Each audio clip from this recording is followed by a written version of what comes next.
Manchester সিটির অধ্যায়ের ইতি টেনে বার্সেলোনায় নতুন যাত্রা শুরু করলেন স্প্যানিশ মিডফিল্ডার রদ্রিগো।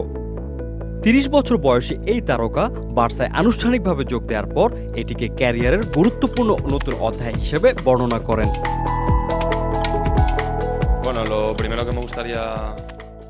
বার্সেলোনায় যোগ দিয়ে আমি খুবই আনন্দিত।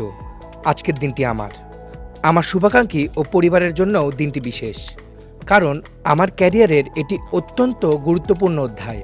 অন্য ক্লাবের আগ্রহ থাকলেও বার্সেলোনাই ছিল আমার প্রথম পছন্দ। ক্লাবটির ফুটবল দর্শন ও ভবিষ্যৎ পরিকল্পনায় আমাকে সবচেয়ে বেশি আকৃষ্ট করেছে। ম্যান সিটি ছাড়ার সিদ্ধান্তটিও সহজ ছিল না তার জন্য। ইংলিশ ক্লাবটিতে 7 মৌসুম কাটিয়ে জিতেছেন একের পর এক শিরোপা। বার্সেলোনার সঙ্গে 2030 সালের জুন পর্যন্ত চুক্তি করেছেন তিনি। রদ্রিকে পেতে 65 মিলিয়ন পাউন্ড, যা বাংলাদেশি মুদ্রায় প্রায় 1073 কোটি টাকা খরচ করতে হয়েছে বার্সাকে।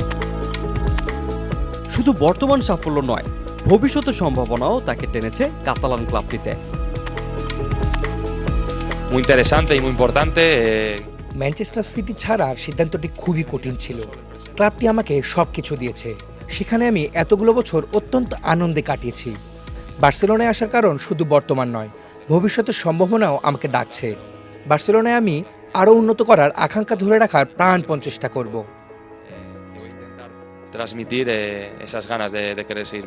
2024 সালে স্পেনকে ইউরো চ্যাম্পিয়ন করতে গুরুত্বপূর্ণ ভূমিকা রাখার পর 2024 সালের ব্যালন ড'অর জেতেন রদ্রিগো।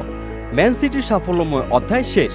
এবার বার্সার জার্সিতে নতুন স্বপ্নের পথে রদ্রি। তার লক্ষ্য নিজেকে আরও ছাড়িয়ে যাওয়া ও বার্সেলোনাকে ফিরিয়ে আনা ইউরোপের সেরাদের কাতারে। Desk report, hello Bangladesh.